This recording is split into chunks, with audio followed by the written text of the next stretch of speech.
Are you going to do anything interesting this weekend, Gemma? I might go away. Any suggestions? Why don't you go to Norfolk? Norfolk? What can you do there? It's empty and boring.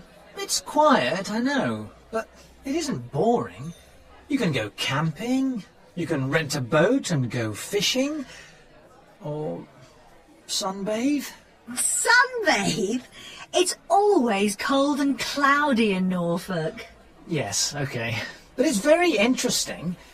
You can go to the Queen's house in Sandringham and see the gardens. Or why don't you go into the country and have tea in a cafe? John, I'm 24, not 124. Right. Why don't you go to London and go to a club? That's a much better idea. Angela, hi, it's Bruce. I've looked at those application forms for the outdoor centre job and I've chosen 2 people to interview.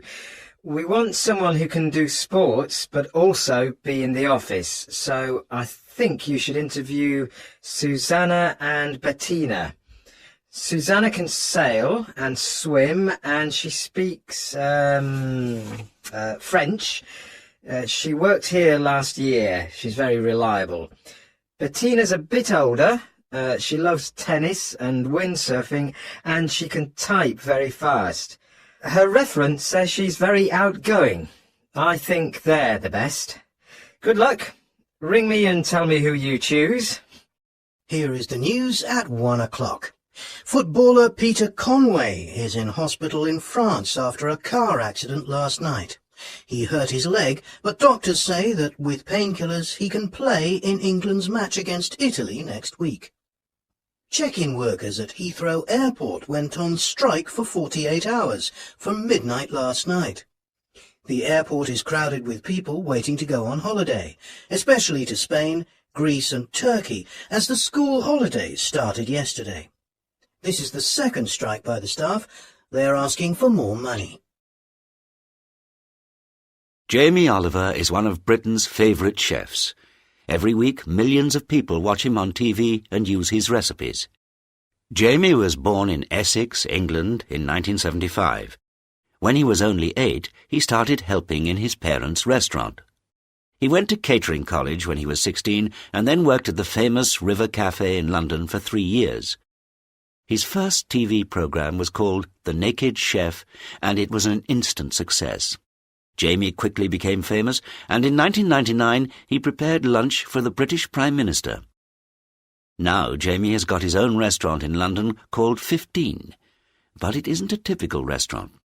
Every year Jamie takes 15 young, unemployed people and teaches them to become chefs. The programme about the restaurant, also called 15, is on TV every week. He is going to open 15 restaurants in Australia and the USA in the future, and at the moment Jamie is writing a new book of recipes. He's already very rich, of course. In 2003, he earned £3.8 million. Jamie got married in 2000, and he lives in London with his wife, Jules, and their 2 daughters, Poppy Honey and Daisy Boo. He's so busy that he doesn't have much free time, but he loves riding around London on his scooter, and he plays the drums in a rock band.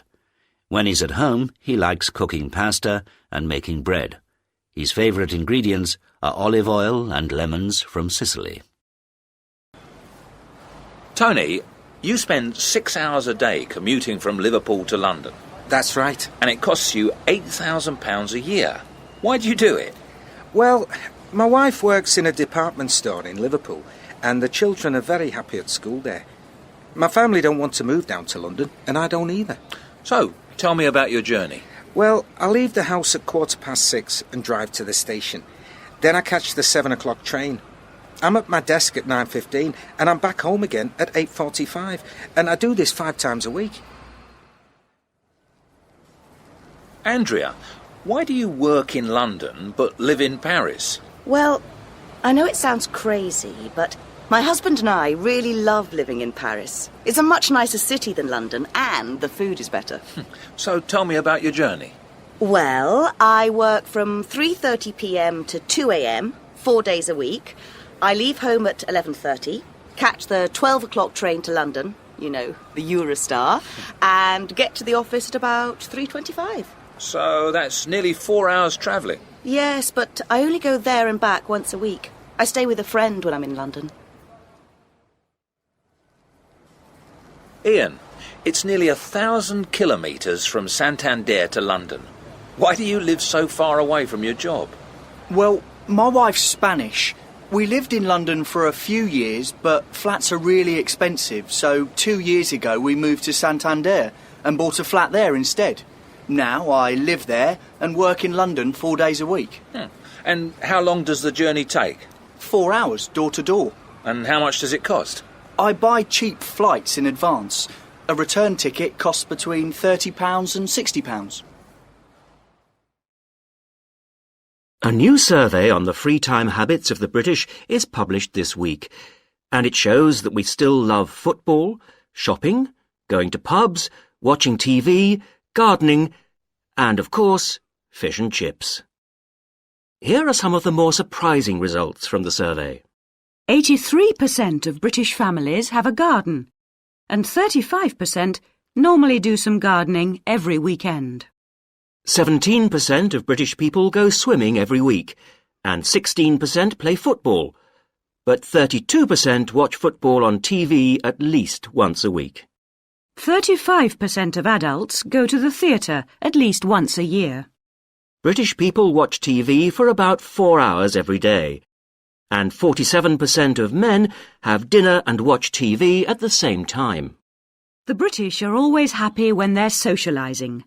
46% of men and 23% of women go to a bar or pub every week. British people usually go on holiday once a year, and 27% of these holidays are in Spain. 30% of adults go to a McDonald's restaurant every 3 months, but 46% go to a traditional fish and chip shop. The British spend £726 million on tea and £900 million on coffee every year. And every British person eats 16 kilograms of chocolate and sweets every year, more than any other country in the world. Excuse me? Yes? We're doing a survey on the free time habits of British people. Can I ask you a few questions? Sure. Thanks very much. Right, first question. How often do you go to a bar or a pub?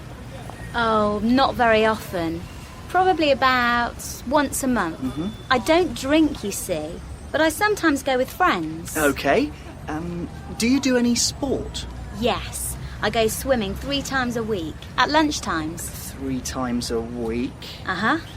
Right, and how often do you go to the theatre? Oh, hardly ever.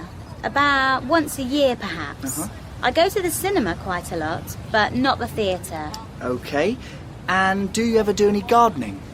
No, I don't. I haven't got a garden. I live in a flat. Oh. And what about holidays? How often do you go on holiday? I normally have 2 holidays a year. One in the summer and one around Christmas. And where do you usually go? I usually go somewhere in Asia. Oh. Thailand, India, places like that. Somewhere hot. Right, last one. How much TV do you watch a week? Let me think. Probably about an hour a day. So that's 7 hours a week? Yeah. OK, that's all the questions. Thanks very much. Now, if you could tick one of the age boxes and your name and address. Hi, my name's Chris. Hello, I'm Becky. Nice to meet you. I'm a bit nervous, actually. Yes, so am I. Everyone is, I think. Yes, probably. So, Chris, what are you interested in? Well, I really love travelling. Oh, so do I. Yes. Last year I went to Turkey for 3 weeks. So did I. Where did you go? I stayed in a place called Fethiye. And you? I was in Istanbul visiting friends. I had a great time. Me too. Can you speak any Turkish? No, I can't. No, neither can I. But lots of people spoke English, and they were really friendly. And what do you do in the evenings? Well, I don't go out much. Neither do I. But I really like going to the cinema. Oh, me too. What kind of films do you like? Well, I really like horror films, you know, vampires and that kind of thing.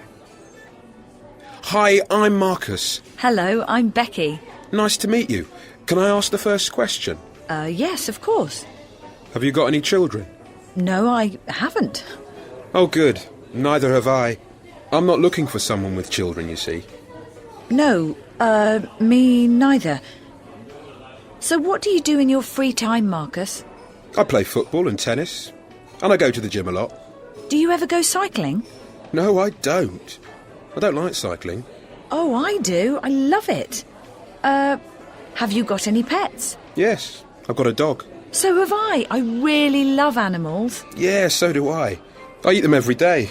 They're delicious. Oh. What's the matter? Well, I'm a vegetarian.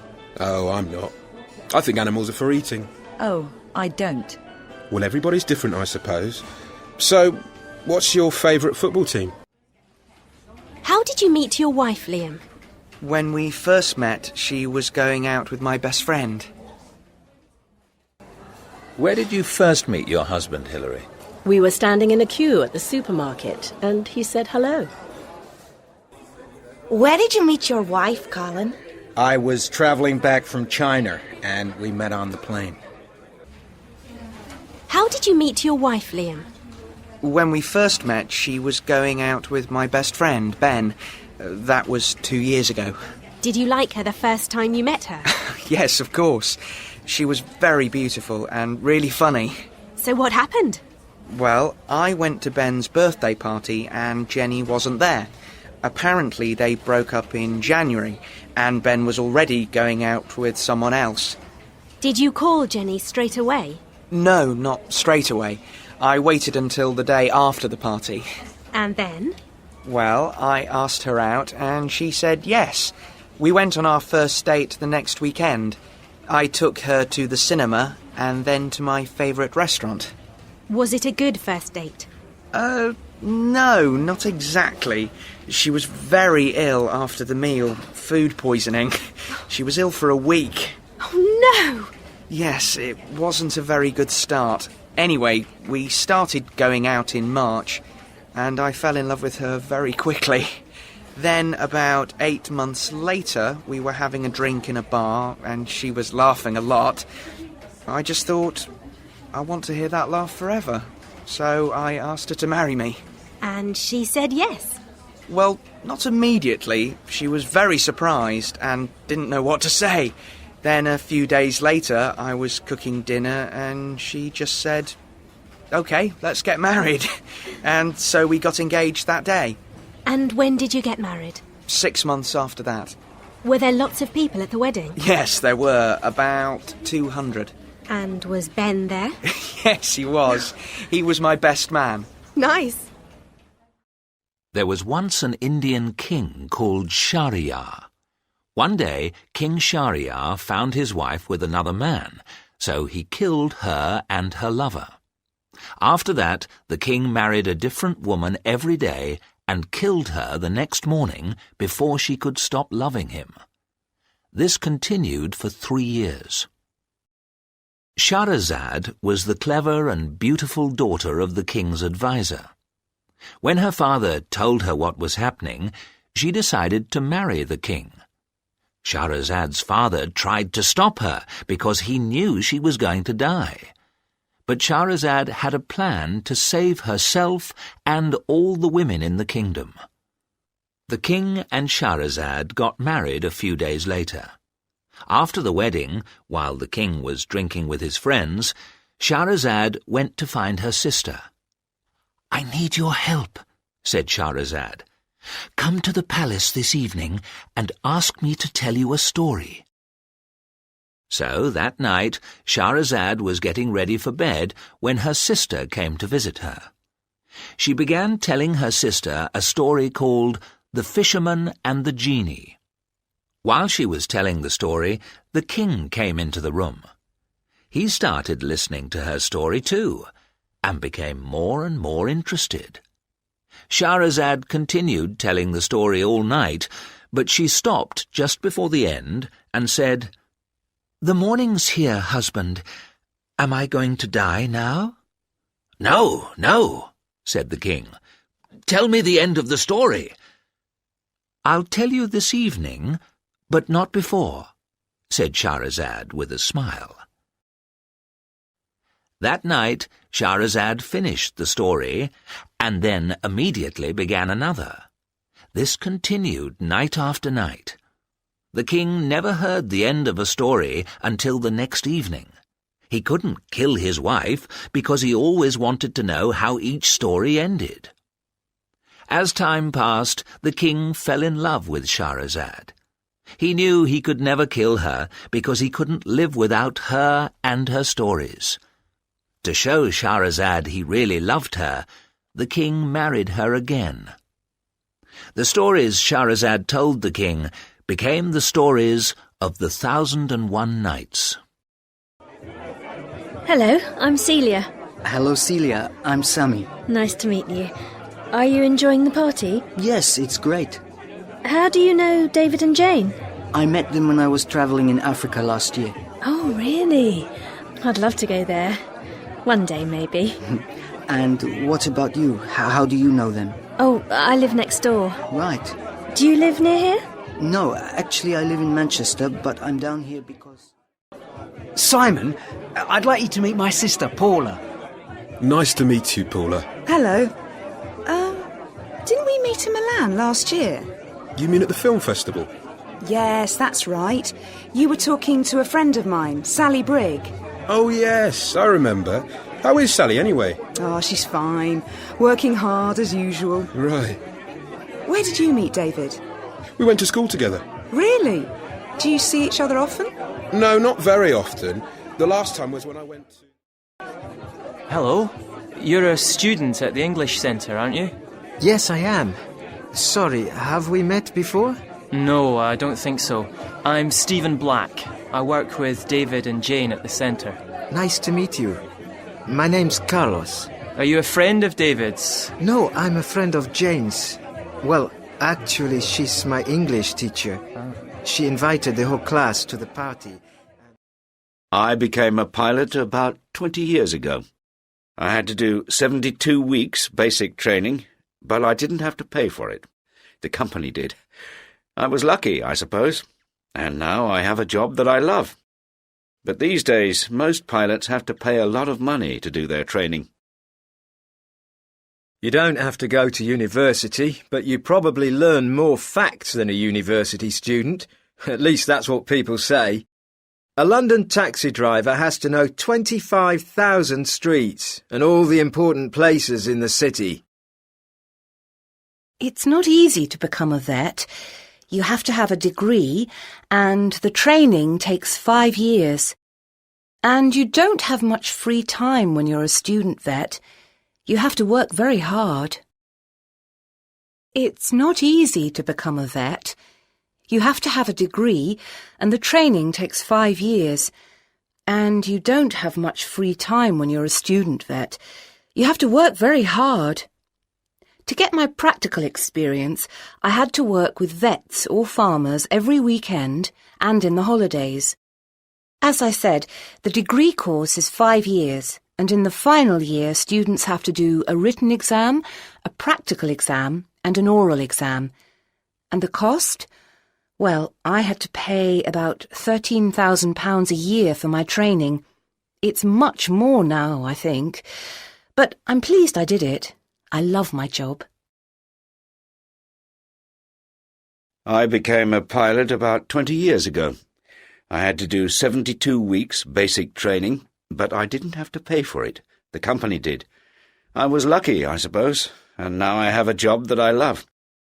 But these days, most pilots have to pay a lot of money to do their training. I think it cost about £80,000 to get a pilot's licence now. Anyway, to get my licence, I had to do 200 hours of flying, and I had to pass 12 written exams. Then I started working for a major airline, and I had to do another 10-week training course with them. So pilots are very well trained, you'll be pleased to know. Daniel Ash, your new book is a collection of articles about people with strange jobs. Yes, I collected stories about unusual jobs from all over the world. So, you're not talking about actors or shop assistants? No, all the people in the book have very strange jobs. I see it's organised into different industries, like the cleaning industry. But isn't cleaning a normal job? Normally, yes, but did you know there's a man in America called Brad Fields, and he cleans chewing gum off the Statue of Liberty? Well, actually, now he's got a company called Gumbusters, but that's all they do. They clean gum off the streets and famous buildings of New York. Oh, what a horrible job! Yes, apparently Americans chew 56 billion pieces of chewing gum a year. Then they throw most of it onto the street. That's a lot of cleaning. OK, that job is quite unusual. But what about in the food industry? Well, when a company wants to advertise food, they sometimes need a food stylist.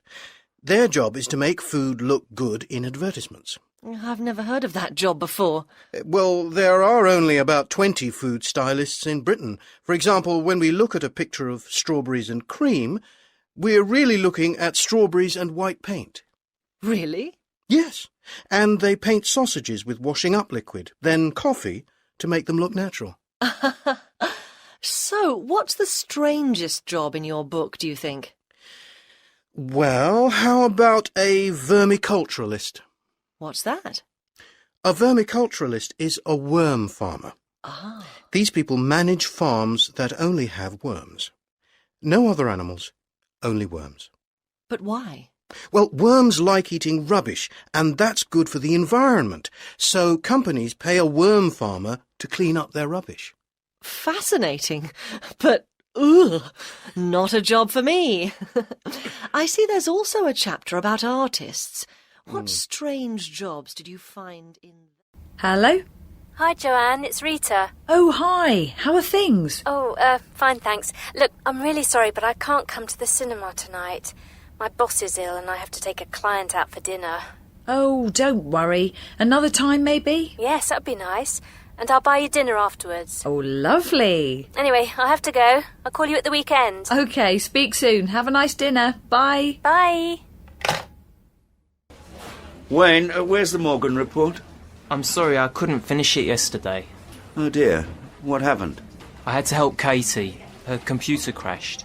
But I need that report for the meeting this afternoon. Yeah, I know. I'll do it now and email it to you. Don't worry, I'll finish it before lunch. I hope so. Hello? Hi, Tammy. It's me. Hi, Paul. Where are you? I'm at work. Look, I'm really sorry, but I can't see you tonight. Oh, right. Why not? I have to take my parents to the airport. Can't they get a taxi? You know my mum doesn't like getting taxis at night.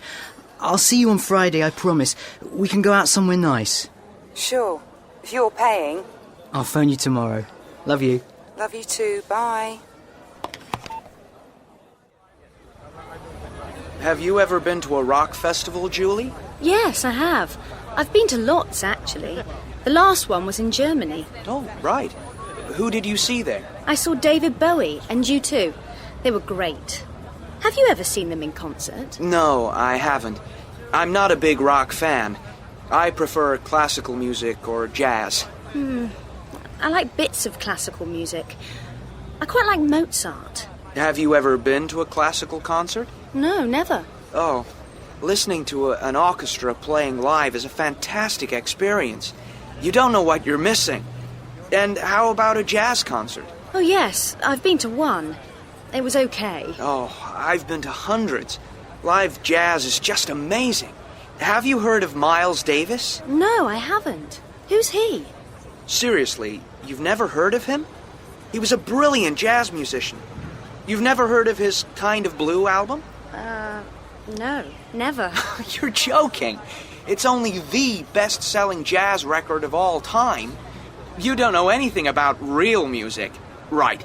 Your musical education starts with Miles Davis. And yours starts with... Radiohead. Radio what? Radiohead. They're a rock band. Don't you know anything? Where are my glasses? They're over there on the table. Hey, here's a quiz for you. It's about telly addicts. What, me? I don't watch TV very often. Yeah, right. OK, here's the first question. Uh-huh. Do you watch TV for more than 20 hours a week? Well, I always watch football and the news, and I enjoy watching films.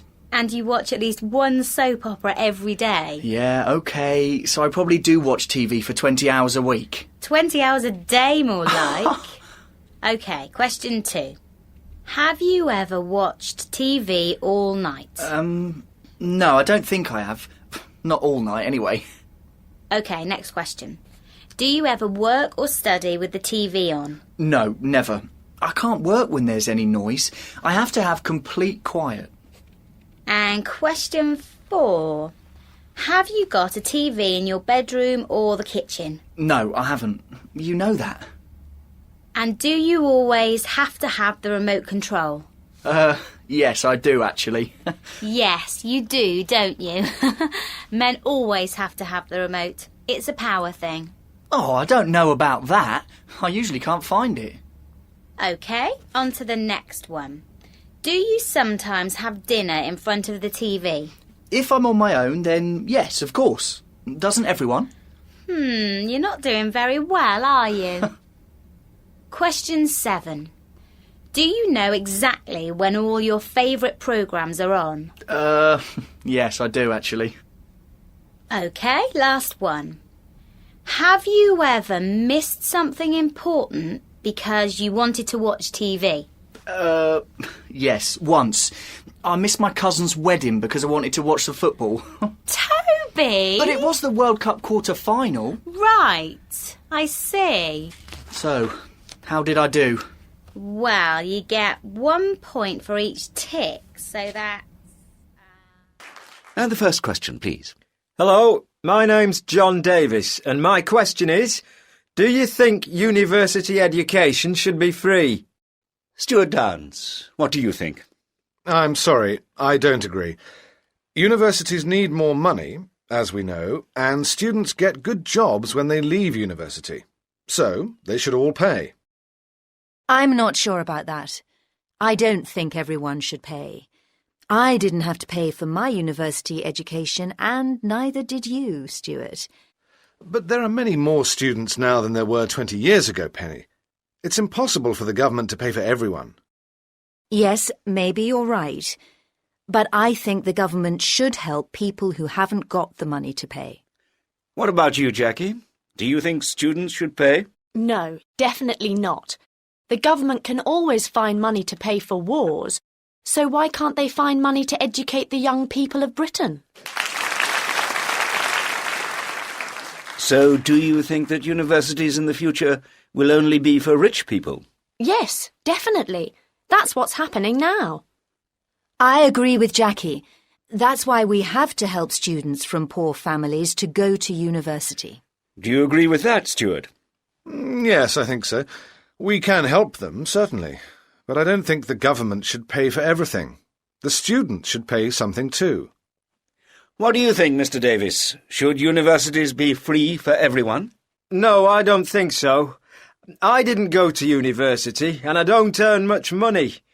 Why should I pay for someone to become a doctor or a lawyer and watch them get rich? Thank you, Mr. Davis.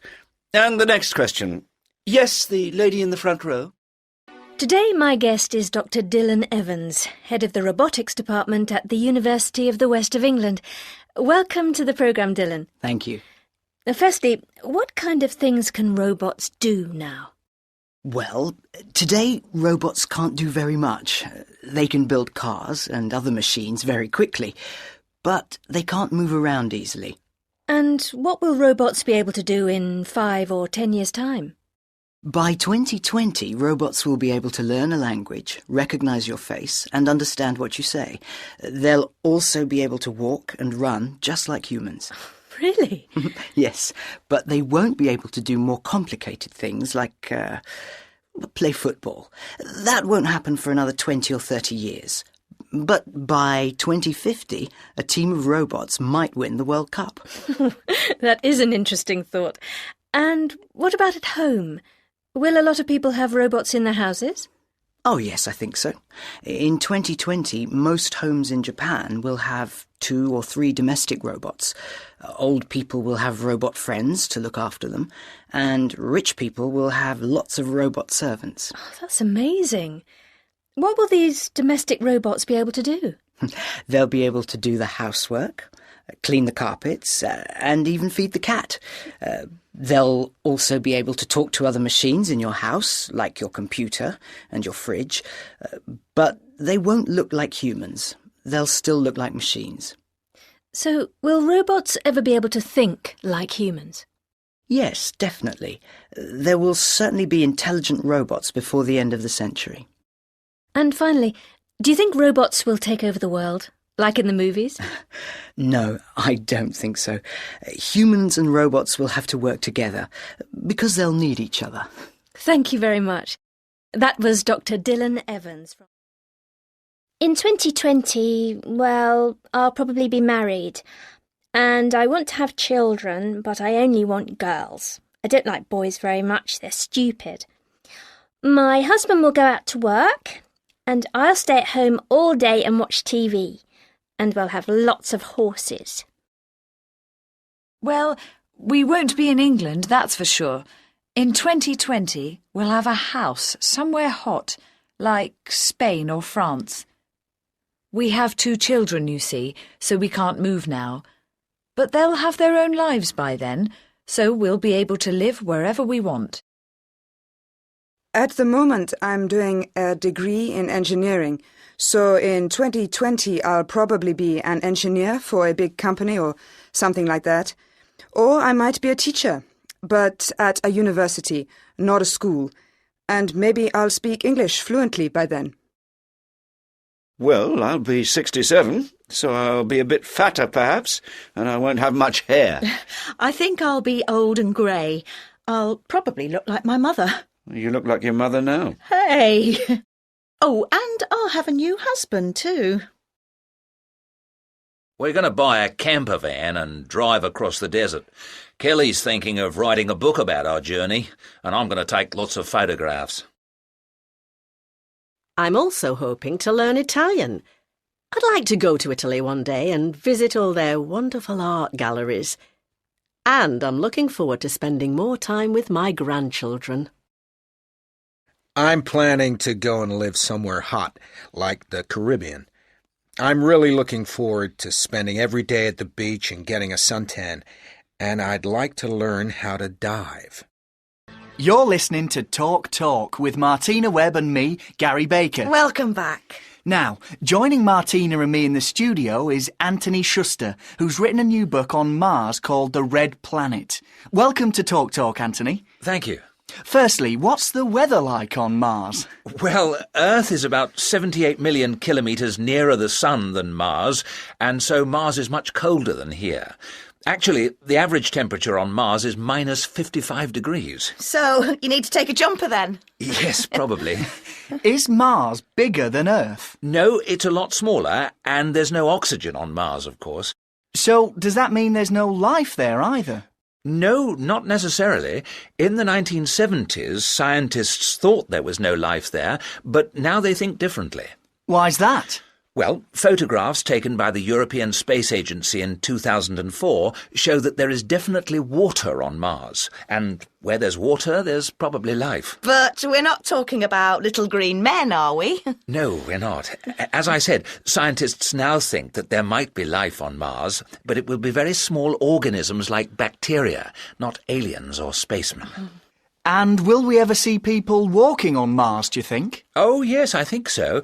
The Americans and Europeans are talking about the Aurora program, which is hoping to fly people to Mars before 2030. So in 50 years, there'll probably be McDonald's on Mars? Yes, maybe. Thanks for talking to us, Anthony. My pleasure. On the subject of space, a new exhibition opened in London yesterday, which has caused... OK, everyone. Shall we start? OK, we haven't got long, So let's decide who does what. Who's going to organise the tickets? I'll do that. How many do you think we'll need? Oh, about 100? Fine. Shall I make some posters too? Yes, that'd be great. Where shall we put them? Well, we can put them up in all the offices and maybe in some local pubs. Yes, that's a good idea. Can I give you a hand with that? Great, thanks a lot. Fine, right. And we need lots of tables and chairs. Ray, will you organise that? Yes, of course. I know someone who does weddings. I'll ask him. Great. And what about the food and drink? I'll do all the food. We don't want Ray to do it. Everyone will be ill. Hey! Kim, could you give me a hand with the shopping? Sure. Just tell me when you want to do it. OK. What else? What about music? Why don't we ask Steve? He's in a really good jazz band. They could play while people are eating. Yes, why not? Oh, but remember, we can't pay anyone. It's for charity. Right. Anything else? Who's going to write the questions? Ah, yes. Can you do that, Ray? Sure, no problem. I've got lots of general knowledge books at home, and I love quizzes. I'll help you if you like. No, don't worry. Thanks anyway. Right. That's it. Thanks for coming, everyone. Just one more question, Alex. What's that? What are you going to do? Ah, well, someone has to be the boss. Yeah, right. Typical. Shall we put some posters up in the library? Yes, why not? And why don't we tell the local paper about the event? That's a good idea. Could you organise that? Yes, of course. I'll call them tomorrow. Great. Thanks a lot. Steve, can you play at our charity event? Yes, of course. Shall I bring some CDs too? Yes, that'd be great. Thanks. Can I give you a hand with anything else? No, don't worry. Thanks anyway. Right. Let's choose some CDs. Hello, Dom. Oh, hi, Charlie. Are you enjoying yourself? Yes, thanks. But I don't know anyone here apart from you, Jake and Diana. Well, who do you want to know about? Who's the woman in the red dress? Ah, that's Naomi. She's Diana's best friend from university. She's gorgeous. Yes, she is. And she's the happiest person I know. Really? And she's married. That's her husband next to her, the one in the blue suit. His name's Eric. He's a colleague of Jake's. What's he like? Actually, he's the most boring person I've ever met in my life. All he talks about is work, work, work. And he's got the worst haircut ever. Yes, you're right. Why she married him, I'll never know. Who's he talking to? Oh, that's Aunt Harriet. She's our richest relative. It's quite sad, really. She never got married because she thought men only wanted her for her money. No one knows how much she has, but she's got the biggest house you've ever seen, and she lives there on her own. She's a bit strange. Yes, she looks it. And the guy talking to my brother is Rupert. He's Jake's best friend. Do you know a place called the Bug Bar in Market Street? Yes, I've been there once or twice. Well, he owns it. Apparently it's the most popular bar in town at the moment. We have to queue to get in. Oh, look, someone's waving at you. Oh, no. It's my least favourite relative.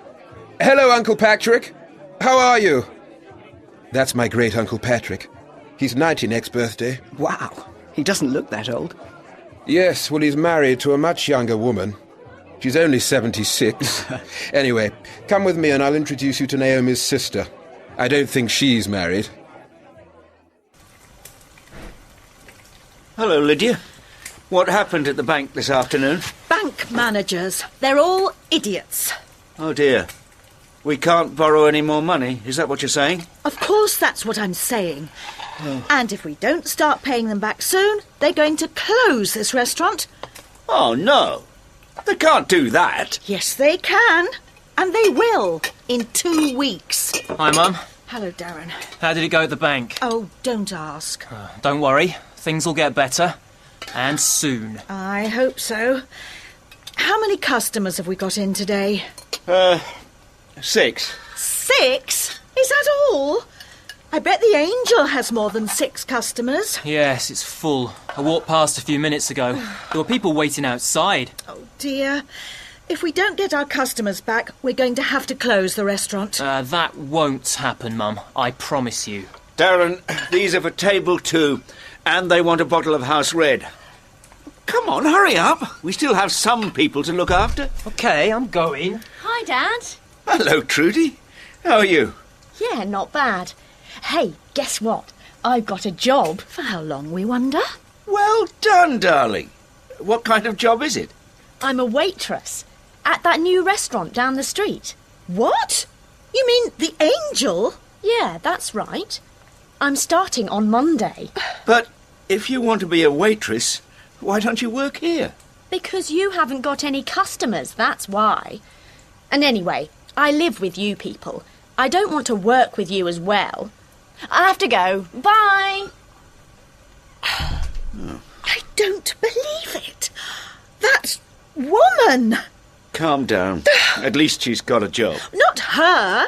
Eve King. The woman at the Angel. How could she take my daughter away from me? Yes, I know. But what can you do? I'll show you what I can do. Lydia? Lydia? Where are you going? Hello, darling. You okay? Hi, Kathy. Yeah, fine. Darren, I'm worried. Elizabeth's not very well. Oh, dear. Shouldn't you be at work? Having a break. You going out? Yeah, see my cigarettes? Over there on the table. Where are you going, anyway? Out. And where's my lighter? On the table. Darren, what's going on? Got some things to do, that's all. You never spend time with us anymore. See you later, Kathy. Bye. Bye. Oh, Elizabeth. I'm so sorry your dad's not here with us, but I am. I'll always be here for you. Now, do you want to play with your toys? Do you? And here's your receipt. Oh, thanks. Thanks very much. Come again. Thank you. Good night. Right, that's the last customer. How much have we made tonight?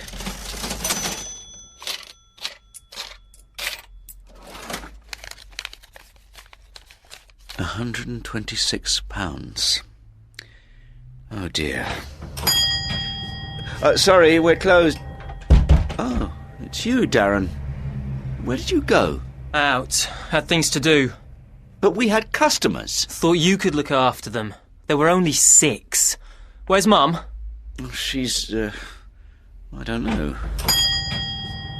Oh, there you are, Lydia. Where have you been? Went for a walk. Needed some time to think. Is Trudy home? Yes, in her room. Oh, good. Now, I think we all need to talk about things. Darren, can you go and get... Sorry, we're... Oh, my... Nick! Hi, everyone. How's business? Nick, darling. I can't believe it's you. Where have you been? Why didn't you call? And why have you come back? There's only one reason I'm back. What's that, son? To see my daughter. Your daughter? Yes, Elizabeth. She's my daughter, not Darren's. Ask Kathy. She'll tell you. I'm Elizabeth's father. What? Good afternoon. Acton Film Centre. Can I help you? Yes, can I speak to Peter Parker, please? I'm afraid he's taken the afternoon off. Can I take a message? Yes, please. Could you ask him to phone me tomorrow? My name's Jim Moore. He can ring me at the office. Yes, of course. Actually, don't worry. I'll call him on his mobile.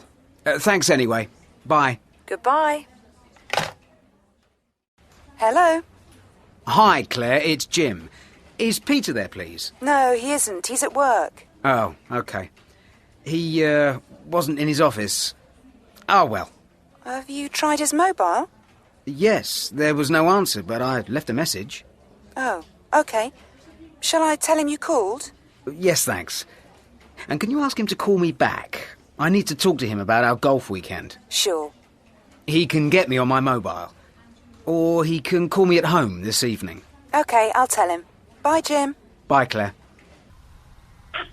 Good afternoon. RTL Limited. Can I help you? Hello. Could I speak to Jim Moore, please? Hold the line, please. I'll put you through. I'm sorry, he's in a meeting. Would you like to leave a message? No. Just tell him Peter Parker called. I'll call back later. OK, I'll give him the message. Goodbye. Bye. Hello, Jim Moore. Hello, Jim. It's Peter. I got your message. At last. Where are you? Your receptionist thinks you're at home, and your wife thinks you're at work. Well, you see, I'm, Are you on a golf course? Yes, I am. I just wanted to get a bit of practice before our golf weekend. Peter, you should be at work, not playing golf. But I'm going to beat you this time. You just wait. Well, we'll see at the weekend. Anyway, what did you want to talk to me about? I just wanted to check that you've booked the hotel for Saturday night. Of course. Fine. What time do you think we should leave? OK, I have a question for you. What are your top 5 films of all time, Phil? Oh, Natalie, that's really hard. Well, The Godfather is brilliant. I thought The Lord of the Rings was fantastic, and I loved the first Terminator film. Star Wars, of course. That's 4. Well, I'm not sure if it's one of my favourites, but have you seen a film called The Others? No, I haven't. Is it any good? Yes, it's excellent. I saw it on DVD on Saturday. It's quite frightening in places, but the plot's really good, very original. What kind of film is it? Is it a horror film? Because I don't like those. Don't you? Oh, I do. But no, it's a thriller. Who's in it? Nicole Kidman. She's very good. And the children are excellent too, especially the little boy. So what kind of films do you like? Oh, romantic comedies, love stories, Bridget Jones, Sleepless in Seattle. Films with Meg Ryan in, I like those. Oh, I don't. What about sci-fi or action films? They sometimes have a bit of romance in them. The Matrix, for example. I enjoyed that. Yes, it was okay. Keanu Reeves was very good and I loved his coat. But the film was very long, over 2 hours. That's nothing. Just think of Titanic. That's one of your romantic films and it was over 3 hours long. And we all knew what was going to happen in the end anyway. I never want to see that again. No, neither do I. It was so sad. I cried when he died, and my eyes were really red when I left the cinema. It was really embarrassing. Yes, I can imagine. So, what are your top 5 films of all time, then? Oh, let me see. Well, of course, there's... Right, good afternoon, James. Thank you for coming. Have you come far? No, only from Wimbledon. OK. Well, I see from your CV that you have some experience of working for a newspaper. Yes, that's right. When I finished my degree, I decided to go abroad, and I spent 9 months with a newspaper called Business Today in Moscow. Really? Why Moscow? Well, I went to the Czech Republic first, just for a holiday, and then to Russia. I was having such a great time in Moscow, I decided to look for a job there. And my experience with Business Today was really good. Yes, I've had a letter from your old boss. So, can you speak Russian fluently? Well, I had to learn quite quickly. When I first arrived, I couldn't say anything. Then, when I went for the interview and got the job, the company offered me classes, so now I speak Russian quite well. Did you have to travel a lot for your job with the paper? No, not really. I'd be very happy to travel in the future. OK, that's good to know. Have you ever worked for a British newspaper? No, I haven't. OK, so why do you think you are the best person for this job? Well, my degree was in journalism. I speak 2 foreign languages, which your advert asked for, and as a journalist you have to be organised and friendly, which I think I am. And, you have to be a little bit aggressive too sometimes. Do you have anything you'd like to ask us about the job? Yes. Will there be on-the-job training? And are there opportunities for promotion? Yes to both questions. There is always training for new employees, and the flexible hours means that you can do other training courses after work. As for promotion, well, I started in your position, and look at me now. Did you see that programme on BBC One last night? It was called 50 Places to Go Before You Die. No, I didn't. Sounds interesting. Yes, it was. So, what was number one? Number one was the Grand Canyon, which isn't surprising, really.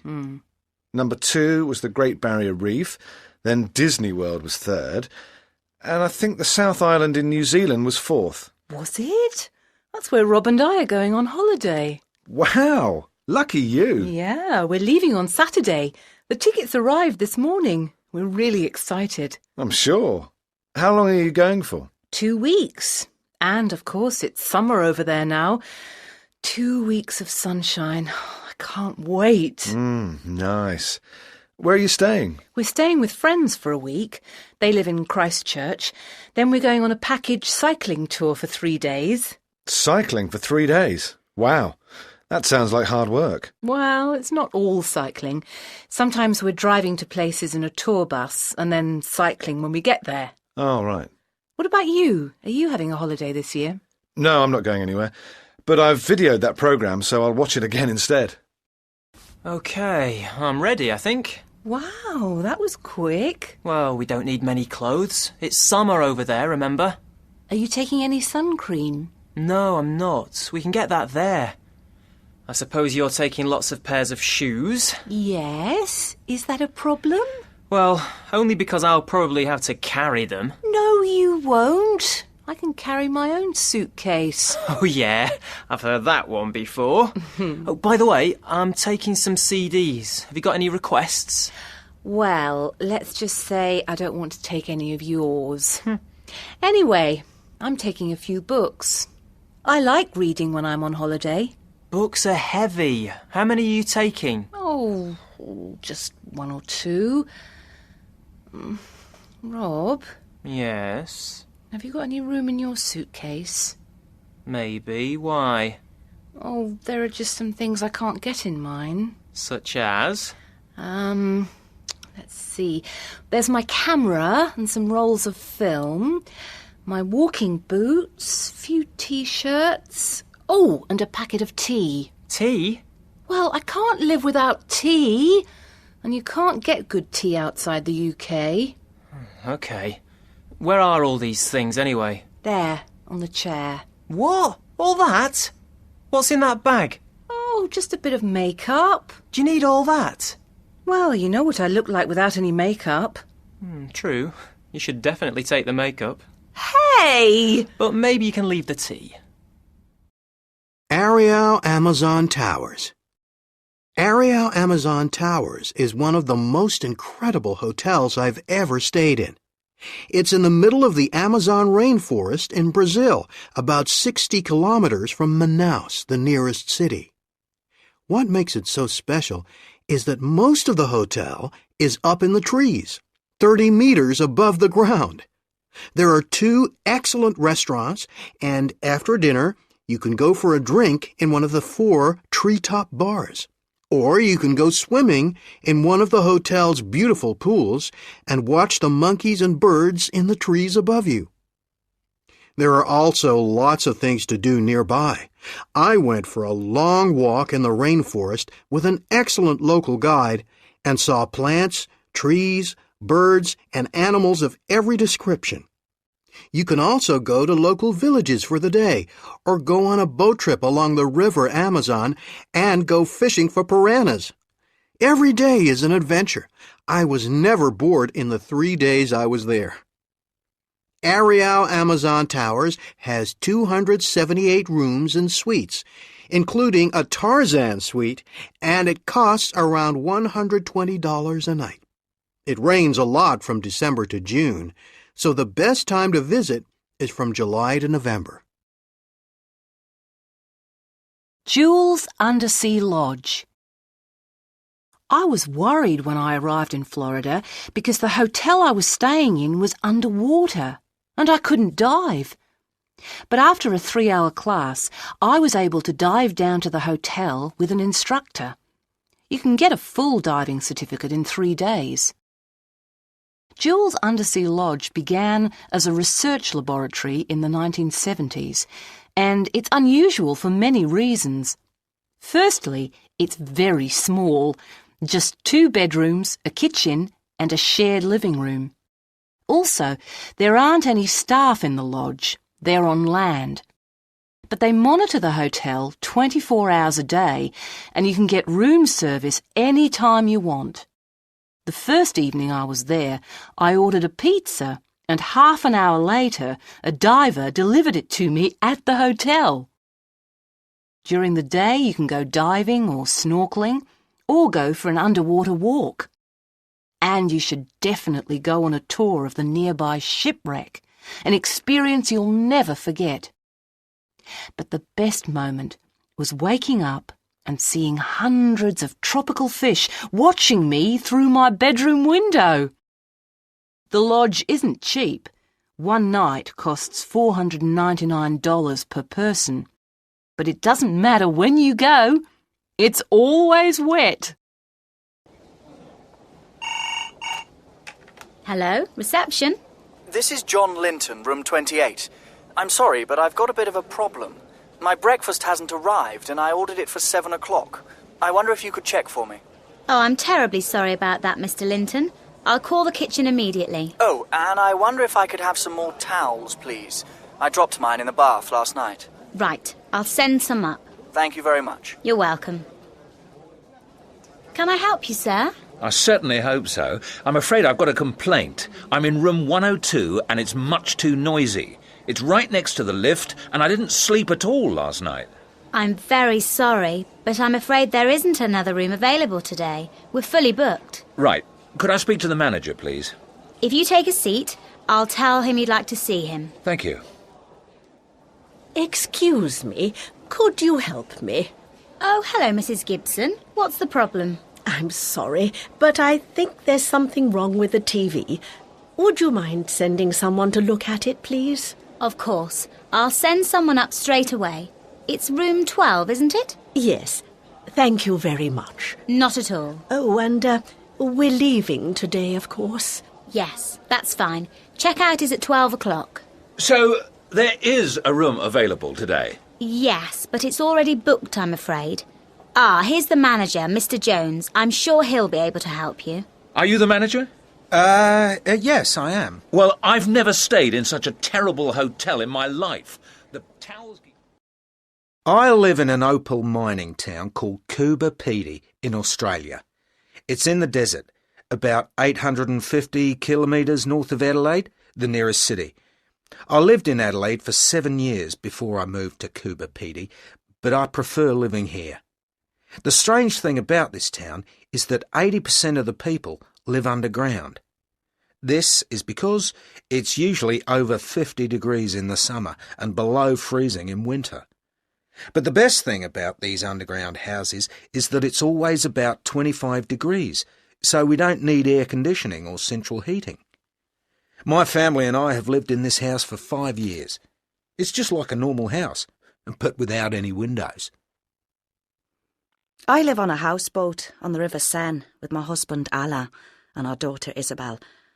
I met Alain 8 years ago when I was on a holiday here in Paris. I'm from Ireland originally, you see. We've been married for 6 years and I've lived here since our wedding day. The boat has got everything we want. A kitchen, a big living room, 2 bedrooms, a bathroom, central heating, and a small garden. Alain's lived on this boat since 1995. He never wants to live anywhere else, and neither do I.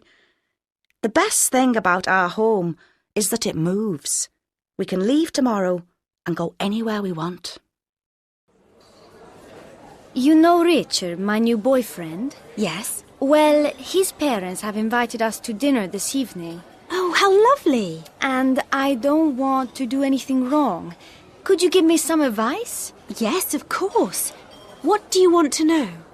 OK, the first thing, what time should I arrive? Well, you shouldn't arrive late. British people are usually on time, as you know. Not even a few minutes? Well, a few minutes is OK. But it's a bit rude to arrive more than 15 minutes late. Right. Should I take something to eat, like cake or ice cream? We don't often take food, but we usually take something for the hostess, like flowers or a bottle of wine or some chocolates. That's good to know. And when you meet someone you don't know, it's polite to shake hands. British people often kiss their friends, but not people they don't know. Oh, yes, I knew that. Oh, another thing. You must ask the hostess if you can smoke. Most British people don't smoke and think it's rude to smoke at the dinner table. Right. Oh, and you should wait for the hostess to start eating first. And you must say you like the food, even if it's terrible. Anything else? Oh, yes. British people like to sit and talk for an hour or two after they've had dessert. So you shouldn't leave immediately after the meal. Right. And is there anything I shouldn't talk about? No, not really. You can talk about anything. Places you've been to, work, family, and the weather, of course. But you shouldn't ask people how much they earn. OK. Thanks a lot. That's really useful. No problem. I'm sure you'll have a great time. So, what are you going to wear? This is delicious. Thank you, Antonia. Yes, Mum's food is always delicious. Have you been to England before, Antonia? Yes, when I was 16, I came here to study English. I went to a language school in Bath. And where have you been this time? Well, last week I went back to Bath to visit some friends. That was really nice. And what are you planning to do with the rest of your time here? Oh, I don't know, really. Well, you should go to Cambridge to see the university. It's really beautiful. We've got some friends there. I'm sure you can stay with them if you like. That sounds good. Thank you. And Richard should take you to London to see the sights, of course. Yes, maybe. Oh, yes. And you must go on the London Eye while you're there. What's that? It's a big wheel about 150 metres high. You can see the whole city from the top. It's wonderful. That sounds amazing. And I want to go to Oxford Street to do some shopping. Oh, no. I need to buy some presents for my family back in Italy, and I want to get some new clothes. Maybe we can go next Saturday, Richard? Clothes shopping in London on a Saturday afternoon? You're joking. Richard! On Around the World this week, we're looking at giving presents in different cultures. With me is travel writer Neil Palmer. Welcome to the programme, Neil. Thank you.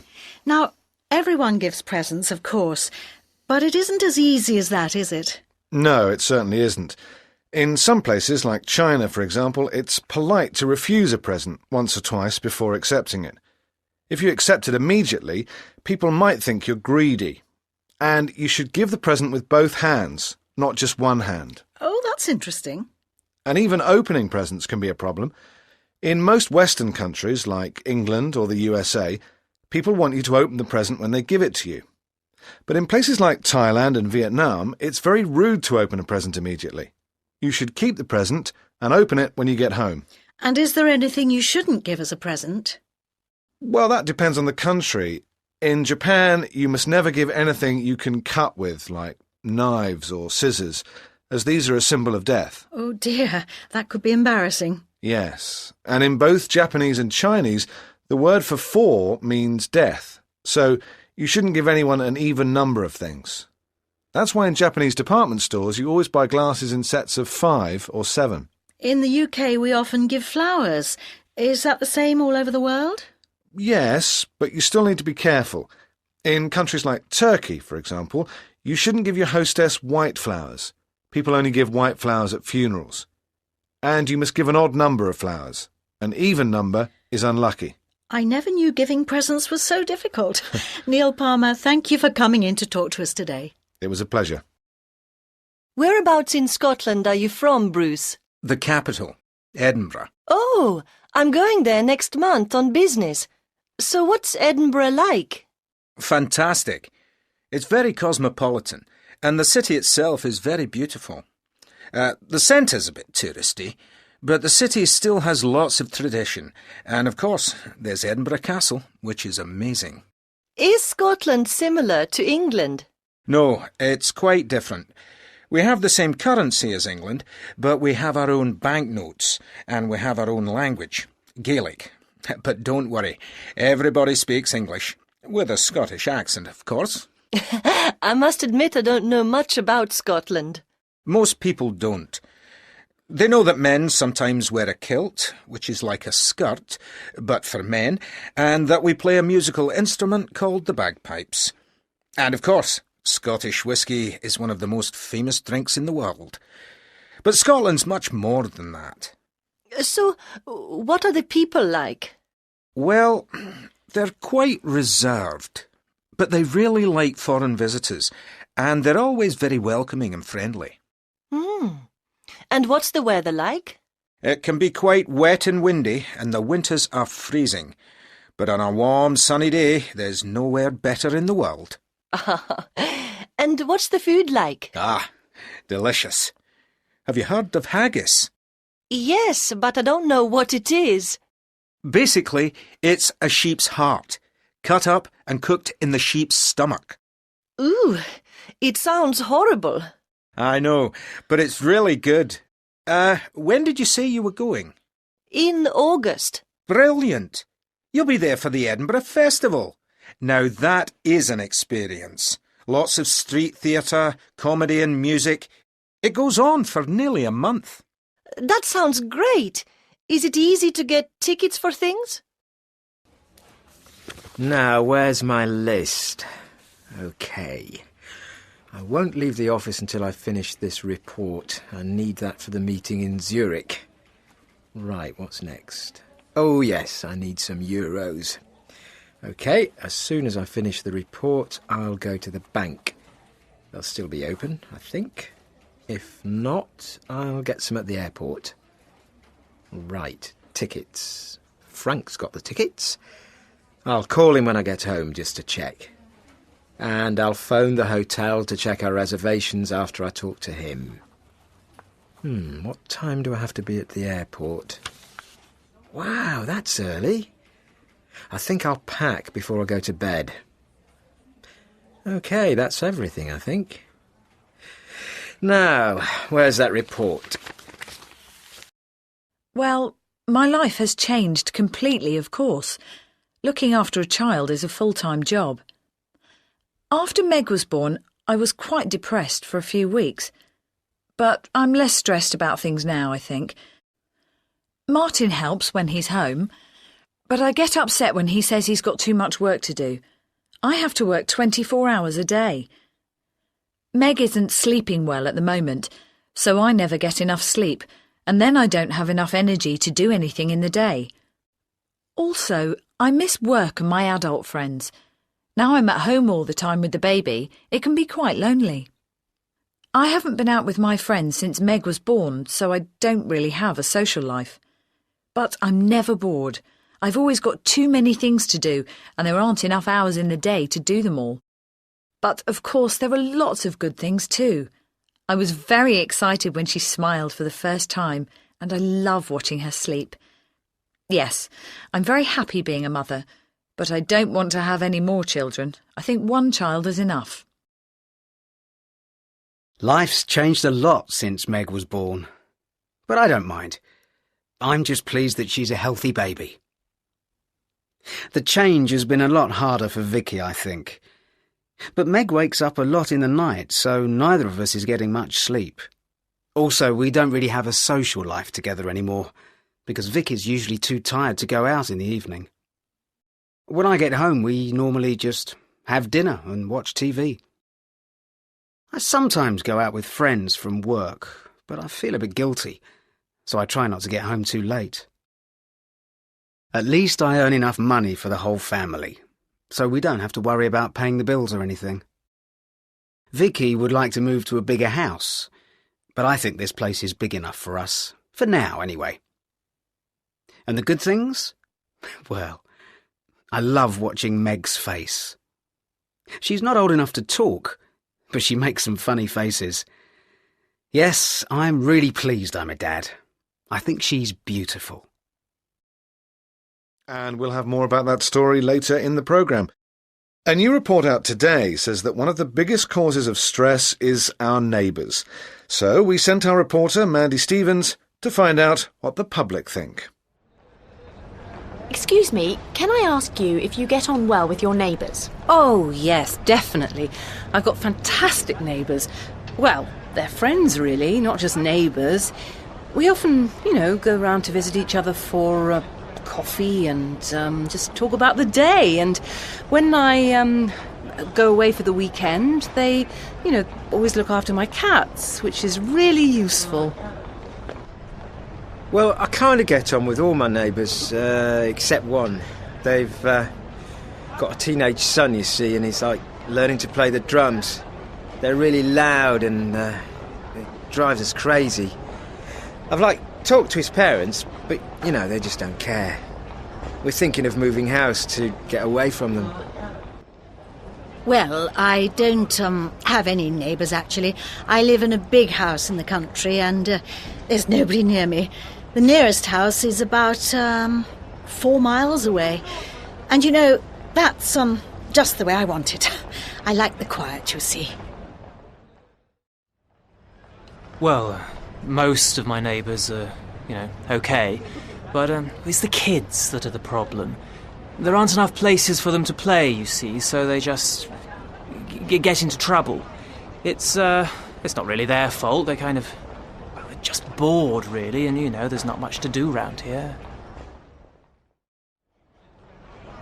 Well, in our street, there not enough places to park. So, people just park anywhere. So sometimes I have to leave my car a long way from my house, which is, really annoying. I've got 2 kids under the age of 2, you see, and sometimes I have to carry them quite a long way. So, yeah, my neighbours are a bit of a problem. Hello. Hello, Lucy. It's Martin. Hello, Martin. How are you? I'm fine, thanks. And how are Vicky and Meg? Oh, they're very well. But being a parent is hard work. Yes, so I've heard. Anyway, are you doing anything next Friday? I don't think so, no. Why? Well, we haven't seen anyone since Meg was born. So we, decided to invite a few friends round for dinner. Would you like to come? Yes, I'd love to. What time? Oh, about 8? Great. Do you want me to bring anything? No, it's okay. See you Friday, then. I'm really looking forward to it. Bye. Goodbye. Hello? Hello, Dave. It's Martin. Martin, I haven't heard from you for ages. Yeah, well, new baby and all that. Yeah, I remember what that's like. How are Vicky and Meg? They're both very well, thanks. Anyway, the reason I'm calling is, do you fancy coming round for a meal on Friday? Oh, I'd love to, but I can't. I'm really sorry. I'm going away this weekend. Oh, what a shame. Look, why don't we meet for a drink after work instead? Yes, that'd be great. Are you free on Wednesday? No, Vicky's out on Wednesday, so I'm babysitting. Well, what are you doing on Tuesday? Nothing special. Yes, Tuesday's good. Where shall we meet? Let's meet at the Green Man. Is that the pub on the High Street? It's been so long. Yes, that's right. What time shall we meet? How about 6:30? Yeah, that's fine. Right. I'll see you there at 6:30. Bye. Bye. The memorabilia business. Christie's and Sotheby's are known all over the world for their sales of fine art. In May 2004, for example, a painting by Picasso called Boy with a Pipe was sold by Sotheby's for a record-breaking £58 million. But these two famous auction houses also make a lot of money selling memorabilia from the world of music, sport and cinema. Beatles memorabilia is very valuable and is collected by fans all over the world. One of George Harrison's guitars was sold at Sotheby's for £117,000 in the same week as the Picasso painting. But you don't have to go to an auction house to buy something that was owned by your favourite star. Thousands of items of memorabilia are bought and sold every day on internet sites like eBay. Take a look at some of the things that people have bought over the years. This typewriter was used by Ian Fleming to write the James Bond books. It was made in New York in 1952 and it was sold in 1995 for £56,000. This dress was worn by Marilyn Monroe when she sang Happy Birthday, Mr. President for John F. Kennedy in May 1962. It was auctioned at Christie's in 1999 and was bought for £700,000. Cuttings from Elvis Presley's hair were sold by his personal hairdresser for nearly £73,000 in an online auction in November 2002. This 1965 Rolls-Royce was owned by John Lennon. It was sold in 1985 for £1,770,000. This photo of Pelé was taken after the 1970 World Cup final. His shirt was sold for £157,000 in 2002. My next guest is Sam Bennett, whose programme Real Men Shop is on Radio 10 tonight at 6:30. Sam, why did you make a programme about the history of men and shopping? Well, men's attitudes to shopping have changed a lot over the years in Britain. For example, let's take Selfridges, which opened in 1909. Selfridges was actually London's first department store, and they used to have a special room only for men. The husbands used to go to this room, sit in comfortable chairs, and read their newspapers while their wives did the shopping. It used to be very popular. I'm sure it was. And what about the food shopping? Oh, men didn't used to do anything like that, of course. Everyone knows that the women did all the food shopping. They still do mostly, don't they?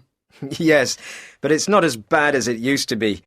Even as recently as the 1970s, married men never used to do the food shopping, and some of them didn't even buy their own clothes. Their wives did. What did single men used to do? Often someone bought their clothes for them, their mothers or sisters probably. Interestingly, the men's clothes shop, Austin Reed, used to have a shopping girlfriend service for single men. What was that exactly? Well, these shopping girlfriends used to go round the shop with the man and help him buy his clothes. Really? But nowadays, most men buy their own clothes, of course, and you see husbands doing the weekly shopping in the supermarket all the time. No one's surprised anymore. But the wife had to write the list. Yes, probably. And, of course, products have changed too. 40 years ago, you didn't used to see perfumes and skincare products for men, but now you can buy them everywhere. So, things have changed quite a lot, really. Well, thanks for coming in to talk to us today, Sam. You can hear Real Men Shop, the history of men's shopping habits, tonight on Radio 10 at 6:30. Gianni Versace was born in 1946 in a town called Reggio Calabria. Even when he was a child, he loved clothes. When he was 25, he decided to go to Milan and become a fashion designer. And in 1982, he won his first award for being the best designer of women's clothes. He created a new perfume for men called Versace L'Homme in 1984.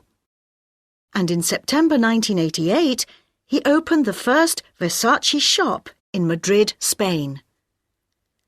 In 1995, he organised a party with Elton John to raise money for AIDS patients. At the party, he signed copies of his new book, Men Without Ties, and gave all the money from the book to charity. On July the 15th, 1997, Versace was murdered in Miami. No one really knows the reason why he was killed.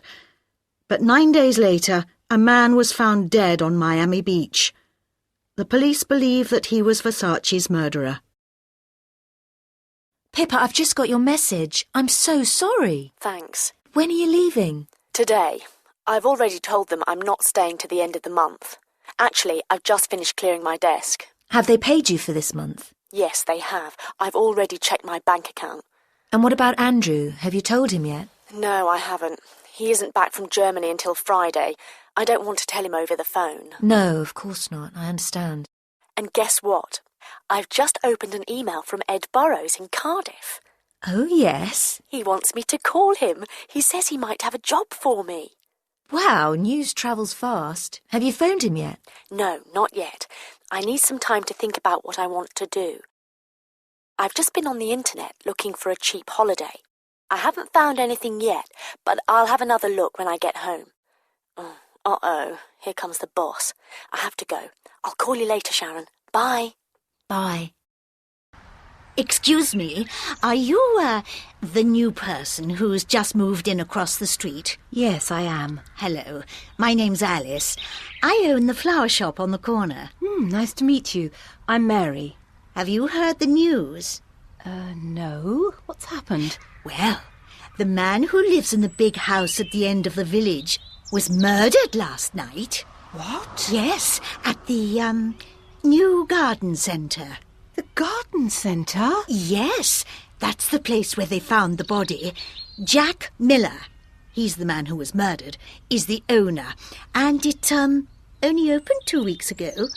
How was he killed? They said on the radio he was shot. Oh, dear, that's terrible. So, you probably know everyone who lives in the village. Who do you think did it? Well, I shouldn't be saying this, but, do you know Barry Clark? No. He's Jack's business partner. Apparently, they had a big argument yesterday at the garden centre. What were they arguing about? Money. Barry said Jack was stealing from him. And you don't want to steal from Barry Clark. He's a bit crazy, if you know what I mean. Right. And then, of course, there's, Ellen, Jack's wife. Last month, she told me Jack, wanted to leave her. You know, get divorced. Oh, dear. Yes. She was very upset, obviously. Her marriage is the only thing which makes her happy, especially after what happened to their son. Why? What happened? Well, 4 years ago, their son Adam was sent to prison. Oh, no. What for? He robbed the local post office and, shot a policeman while he was trying to escape. That's terrible. So he's still in prison then? No, he came out 2 weeks ago, and they never found the money that was stolen. And I thought Yateley was a sleepy village where nothing ever happened. Has promised more money for schools in the coming year. And I hear that the Miller murder trial has just ended. Here's our reporter, Alexander Harris. Well, a few minutes ago, 47-year-old flower shop owner Alice White was found guilty of the murder of Yateley businessman Jack Miller. During the trial, we heard how she broke into the home of Mr. Miller's business partner, Barry Clark. She stole his gun and went to the Yateley Garden Centre where Mr. Miller was working late. She shot him once in the heart, killing him instantly, and then left a single red rose on his body. Then she returned to Mr. Clark's house and put the gun back. So how did the police catch her? They found a button near Mr. Miller's body. When a photo of the button appeared in the evening paper, a local woman, Mary Barnes, called the police. She said she was talking to Mrs. White the morning after the murder and noticed that a button was missing on her coat. The police visited Mrs. White's home and found the coat, with the button still missing. And why did she murder Mr. Miller? Well, during the trial, we heard that Mrs. White's flower shop was losing business to the new garden centre. She thought that if she killed Mr. Miller and his business partner was arrested, the garden centre would have to close. That was Alexander Harris at the Miller murder trial. And now sport. Wolverhampton Wanderers have beaten Manchester United 5-1 in the... It's 6 o'clock, and here with a summary of today's news is James Humphrey. Protesters fought with police outside today's meeting of the World Trade Organization in Frankfurt. Angry demonstrators sat in the road to try and prevent world leaders from travelling to the conference hall. Several people were injured and were taken to nearby hospitals, and there were over 40 arrests. An English animal rights worker was murdered on the island of St. Lucia yesterday. Barbara Devlin was found dead in her car after she was shot twice. Miss Devlin was trying to stop the opening of swim with dolphin centres in the Caribbean, which she believed were cruel to the animals. A painting by Van Gogh was stolen from a private collection in New York this morning. The robbers, who were dressed as gas inspectors, told residents of an exclusive Manhattan apartment block to leave the building because of a gas leak. They then broke into the apartment of 70-year-old art collector Mrs. Dorothy Stone and stole the Van Gogh. The painting is worth over $20 million. Doctors in America have developed a cream to help stop skin cancer. The magic ingredient in the cream is green tea. Dr. Ruth Baxter from the British Medical Association welcomed the news. This is a very interesting product, but it's important that we do our own tests on anything that's sold in this country. So unfortunately, this cream won't be available in Britain for at least 2 years. Philip, how nice to see you. Oh, hi, Aunt Maureen. Great news. Congratulations. A degree in medicine. Ah, you've heard. Of course I've heard. First doctor in the family. I'm so proud. Now, what's next? Are you looking for a job? I've already got a job. So quickly? Which hospital are you working in? Actually, I'm working in a restaurant. A restaurant? Yes, I've decided to take a year off before I start my career. I want to work abroad, so I need to save some money. Work abroad? Yes, I'm going to work for a charity. It's called Eyes Worldwide. Oh, I see. Helping people around the world. What a good boy you are. Well, I want to do something different for a few months. But don't worry, I'll be back next June, and you'll still have a doctor in the family. And who's paying for all this? The charity pays for everything when I'm there, but I have to pay for my own flight. So that's why you're working at the restaurant, to buy your plane ticket? Yes, that's right. I can save £100 a week, I think. So I can leave in a couple of months. How much is the flight going to cost? Guess who I saw in town this morning? Who? Philip. He's a qualified doctor now, you know. Yes, I know. Has he got a job yet? Yes, he has. That's good. Yes, he said he was working in a restaurant. Funny job for a doctor. Or is the food really bad there? Oh, no, silly. He's saving money. He told me that he was going to work for a charity. What? In the restaurant? Oh, no, he said that he wanted to work abroad. He wants to help people, Arthur. Isn't that wonderful? But he said that he'd be back next June. Then he'll start working as a proper doctor. He told me he could save £100 a week, but I don't think he can, do you? Not working in a restaurant. Are you listening to me, Arthur? Sorry, what? Yes, of course I am. Anyway, he said that the flight was about £700. Are you listening to me, Arthur? Sorry, what? Yes, of course I am. Anyway, he said that the flight was about £700, which is a lot of money, I think.